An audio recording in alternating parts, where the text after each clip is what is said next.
A good Erev Shabbos for the second.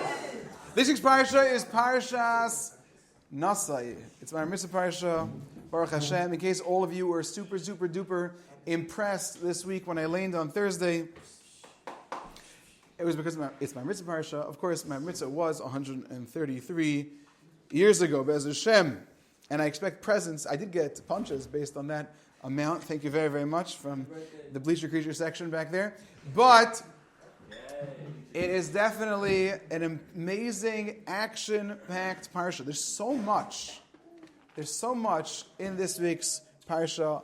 Saita, Nazir, the Nesiim. I want to take one point in this week's parsha and dedicate it to all of my dear Kaihanim in this yeshiva who are surrounding me. I say this often, and I say it in the name of my Rebbe, if I can call my Rebbe, Rav Brevda Zakheim Bracha. He used to say he is very, very nice to Kaihanim. I try to be very, very nice to Kaihanim because Be'ez Hashem, when Mashiach comes, and these are going to be the ones to facilitate all of the bringing of karbanos, the ones who I'm sure are Kaihanim, they facilitate the bringing of karbanos. They're going to make sure we get on a good spot online. So he used to say, I give a shtickle shmiritzach, a shtickle bribe to all the Kahanim now, so that when Mashiach comes, he'll take care of us and remember who helped you and who didn't. This week's parsha has a beautiful aspect of the avodah of the Kahanim, and it's in Perek Vav, Pasuk Chav Beis, Chav Gimel, over there. The Pasuk says, Daber el Aharon vel bonav lemer. Moshe Rabbeinu is to speak to Aaron and his children, Koisiv arachu es b'nei Yisrael. So you should give a bracha to the b'nei Yisrael, Omor lahem. And you should say to them, and we know the three-part bracha. Yivarechecha Hashem v'yishmerecha, yoyer Hashem panav elecha v'chunecha, yisa Hashem panav elecha v'yasem lecha shalom. It's important for us to know what these words mean, especially Achenu b'nei Sfarad, who are careful to have Birchas Kaihanim every single day of the week, and we are unfortunately lacking the ability. Ashkenazim do not have Birchas Kaihanim every single day of the week, unfortunately, but Achenu b'nei Sfarad, who have Birchas Kaihanim every single week, it's important to know what these words mean. The Ramah, in fact, who talks about when it is that Ashkenazim should have Birchas Kaihanim, he says that we have Birchas Kaihanim only at a time of great simcha. Only at a time of great simcha, Yom Tovim, at a time of great simcha. But aside from times of great simcha, I suppose you have to say that the Sephardim are much fuller of simcha than we are. And it makes a lot of sense. On the senior trip, the Gemara says, Ein simcha ela bebasar v'yayin. So on the senior trip, all of our Sephardim were making sure we had lots and lots of meat. So if you have so much meat, like my dear friend Ariel always makes sure to 2-3 in the morning, having lots and lots of meat. Of course, you guys have much more simcha than the rest of us. And by doing that, you of course have Birchas Kaihanim. And the rest of us, my Litvak people, what are we having? We're having potatoes and barekas. I don't know if barekas is from us. We just have one big potato, and we call that our wealthy meal. But you have an ability to have Birchas Kaihanim every single day. You should know what it means. Rav Shmuel Berman, Zechatal Bracha, used to point out that the bracha says, and Milstein's Rabbi, my brother's Rabbi, the bracha, the words are Yivarechecha Hashem v'yishmerecha, which means Yivarecha Hashem shall bless you, v'yishmerecha, and He should protect you. Now, there are lots of deep ideas of what it means, bracha, and what it means shmir. But he said, don't ignore the words of Rashi. Yivarechecha means, says Rashi, sheyizbarchu nechasecha, that you should have a lot of possessions, or your possessions should have bracha in them. It's very important. Yivarecha means that you should have good possessions.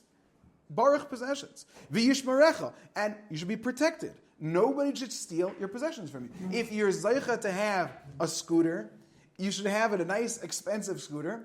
I'm not saying I support having electric scooters. My yeshiva is very, very anti-scooters. That said, but if a person has a scooter, v'yishmerecha, you should be protected. It shouldn't be taken away from you. It reminds me, the Ben Ish Chai says, he says in the Gemara Masechus Yevamos, it's a very famous Gemara. The Gemara says, Hashari b'lo isha, one who lives without a wife, meaning he is not yet married, Shari b'loy, it says a few different things. 6 things that a person is lacking. He's missing simcha, he's missing tayr, he's missing bracha. He continues all the things that a person is lacking. Shari b'loy chayma. My mashgiach always said that, he says, Shari b'loy isha, shari b'loy tayr. A person is without a wife, is without tayr. So he said, Bachrim come up to him, Rabbi, what do you mean? Are you saying that I haven't been learning? So his response was, guess not. Okay, no. But that's not true. It's true, of course, in a certain way, but there's a lot to understand it. But the Ben Ish Chai says, what does it mean? Ashari b'loy isha, shari b'loy bracha. He's missing bracha. So he says that in this world, Hashem gives you so many wonderful things. So many wonderful things. You have all these gifts. Okay? You have a good sweatshirt, you have great glasses, you have a great car, you have a great house, you have a great phone that's filtered. You have all of these things, a great filter. You have all of these things that you get in your life. You get to go on a good vacation. There's a fear that when I get something in my life that's very good, perhaps, and nearly certainly sometimes, I am losing zechuyos. The good that I am getting is going to take away some of my olam haba. So says the Ben Ish Chai, but when you're married, the good things that come to you will come as a result of your wife and not you, so you won't lose any zechuyos. Now, Ben Ish Chai didn't then answer in parentheses, so does my wife lose all of her zechuyos? I guess, oops. But that's what he said. Ashari b'loy isha, one who dwells without a wife, is shari b'loy bracha. He's missing bracha because chas v'shalom, possessions that can make you cause you a loss is possessions without bracha. So over here we also yivarechecha Hashem yishmerecha. Hashem should give you a bracha. He should give you a lot of possessions. V'yishmerecha, and you should never lose those possessions. Yoyer Hashem panav elecha v'chuneka. Yisa Hashem panav elecha v'yasem lecha shalom. I happen to have seen also this past week. There are 15 words in Berachas Kahanim. 15 words in Berachas Kahanim. A lot of people say different things, the 15 words. There are 14 joints on your hand. 14, okay? The 14, you count it out, you'll have 14, that's 14. And then the kais that you hold, Ben Ish Chai says, the cup that you hold by Kiddush corresponds to the last of the 15 shalom. It's a kais shal bracha. The kais that Kadosh Baruch Hu finds, shalom, it's bracha, fine. Another thing I happen to have seen also beautiful. There are, during each day, he says the normal person, even though I see people have like 6 or 7 breakfasts, I feel like all the references are the same person. But a person has a lot of breakfast. But the normal thing is to have 1 meal during the day and 1 meal during the night. It's 2 meals a day. That's what it always says in halacha. So that would be 6 days of the week would be 12. But on Shabbos you have 3 more. So it's 15 brachas of Birchas Kahanim correspond to the 15 meals of the week. And therefore, the most elevated of all the meals of your week corresponds to the last of Birchas Kahanim, which is Shalom, which is the greatest bracha you can be given, to have peace and be able to get along with people and also be perfect and reach perfection, be able to get along with our families and get along with our mothers and our fathers and our sisters and our brothers and our friends, to be able to achieve that bracha of Shalom. That greatest of all gifts corresponds to Shalosh Seudos, Suda Shlishis, the final, most elevated of all the Sudas of Shabbos. And it's scary sometimes when it's the one Suda that people think that you don't have to be careful about. In fact, Shalosh Seudos, so many Sfarim talk about its most elevated status, and even if you are a Chabad and you have a different version of what Shalosh Seudos, Suda Shlishis is supposed to look like, there's still a hakpada on Shalosh Seudos, on Suda Shlishis. And certainly if you're not, then a person should have. Make sure you have an appetite to have hamaitzi, have bread. And if you're not going to have bread, then you make a mezainis. If you're not going to have mezainis, you have a fruit. To be able to have something for Shalosh Seudos. It corresponds to the 15th of the words of Berachas Kahanim, which is Shalom. So there's a lot here. But I want to talk about one point.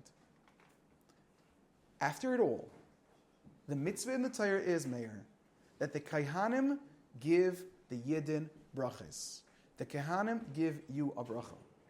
You get up there, and you get up there, and all of our Kahanim, they get up, and he gets up there, and all of our Kahanim get up to the front of the shul, and they give us brachas.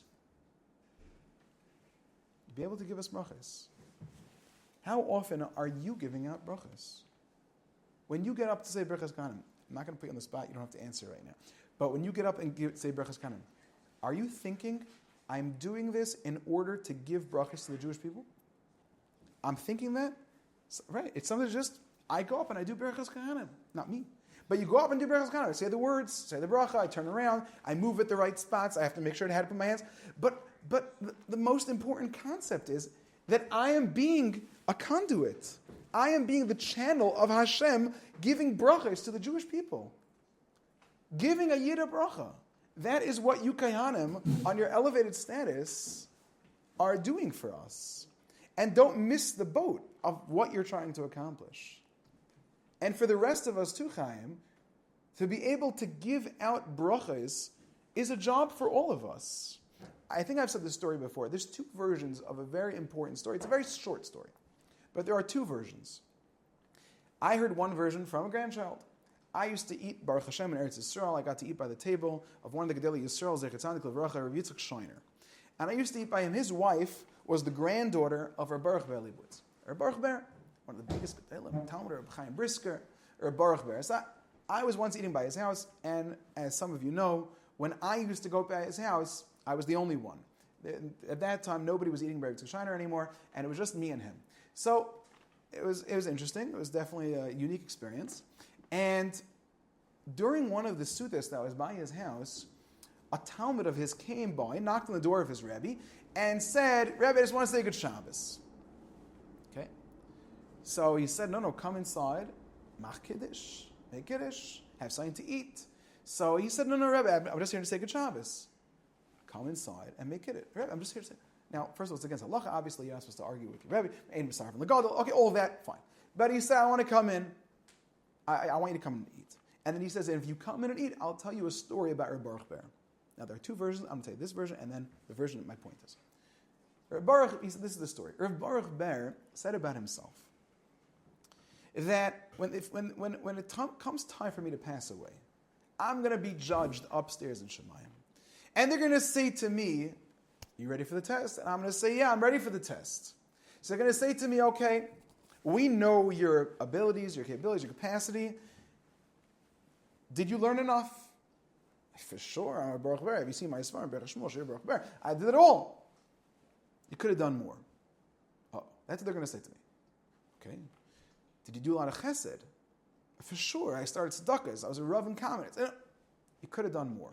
And they're going to go down a list, and everything that I'm going to say, they're going to say to me, you could have done more. And at that point, I'm going to be begging to be allowed in. What can I do? What can I do? And I'm going to stop. And this is how Rabbi Zakheim told it to me from his wife, who was a granddaughter of Baruch Ber. He said, I'm going to say that whenever a Yid came to my house, I never let him leave without giving him something to eat. And they're going to say, for that, you go straight in. That's what Baruch Ber said. When a Yid comes to your house, you treat him like your Avram Avinu. He comes into your house, and you give him what to eat. A Yid never left my house without taking something to eat. That's the story. There's another version. There's a Talmud of Baruch Ber named Chaim Shapiro, who was a very big writer, and he says this story over in a different way. He said that Rabbi Baruch Ber, the whole story, at the very end, Rabbi Baruch Ber said, what are they going to let me in? He said, because whenever I passed a Yid in the street, I always put a bracha on his head. And for that, they're going to invite me straight in. You hear that? He passed a Yid, and he was always giving out brachas. Not that the Yid heard it. Not that a Jew was walking down the street, and Rabbi Baruch Ber around, hey, wait. No, I'm busy. No, let me put my hands on your head. I'm going to give you a bracha. No. Rabbi Baruch Ber gave him a bracha. Rabbi Victor Miller used to say, Zechron Livracha, when you pass somebody on Shabbos, say good Shabbos to them. Now, I know they might not say good Shabbos back, and I know people get fed up by this, and it's very difficult, and I too, and when I say good Shabbos to a person, I will say, good Shabbos, good Shabbos, good Shabbos, good Shabbos, good Shabbos, until the person says it. I'm chayshish for a marsha, I'm very concerned the guy's going to get in trouble, I make sure he says good Shabbos back to me. Okay, good Shabbos, good Shabbos. But then Rabbi Victor Miller says, you walk past the person, Mayor, you walk past the person, after you say good Shabbos to him, and now you're 20 feet away, and he's 20 feet in the other direction, you should think, not only should he have a good Shabbos, but Hashem, he's eating cholent today, and it's probably hard to digest the cholent sometimes. He should have good digestion, and he should also not get into any fights this Shabbos, and you should walk away giving more brachas to the person. You give bracha good Shabbos, that's sweet. That's because that's the normal thing that people do. Keep giving a bracha as you walk away from him. Keep giving a bracha. Rabbi Victor Miller, when he was nifter, I think either a Levaya or one of the Yizkars, I don't remember, one of the Zikarans was in Mir Yeshiva. And Rav Shmuel Berenbaum Zekatalik of Bracha spoke. And Rav Shmuel Berenbaum said that the death of Rav Miller is a tragedy to Mir Yeshiva. What does Rav Miller have to do with Mir Yeshiva? He never was there. I think he used to give somebody told me that he used to come in and give like a vad for 15 minutes for like a year. But it's not part of Mir Yeshiva. Why? Because when Rav Victor Miller passed by the Mir Yeshiva and looked at the big building that he had no association with, he would always say brachas for the people in the yeshiva. They should have good shidduchim, they should have happy lives, they should live a long life, whatever it is. He would give brachas every single time he passed Mir Yeshiva. That's what he said. And Rav Shmuel Berenbaum said the yeshiva is missing those brachas now. That's why we, the Mir Yeshiva, he said, owes a debt of gratitude to Rav Victor Miller, and that we are feeling the loss of Victor Miller as it relates to the yeshiva as a whole. How many times are you giving people brachas? Are you saying positive things? I want you to be happy. I want you to be healthy. I want you to have a long life. I want you to be successful. Do we say that? Are we tapping into the message of Berachas Kahanim? I'm talking to the Kahanim too. You should also have that in mind when you're doing Berachas Kahanim. Yivrecha Hashem v'yishmerecha. I want you all to be rich. And v'yishmerecha, I don't want you to lose the money. Yeah?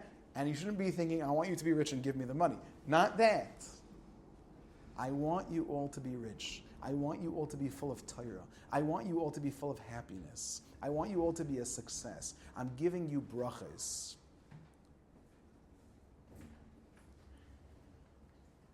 I want to say something.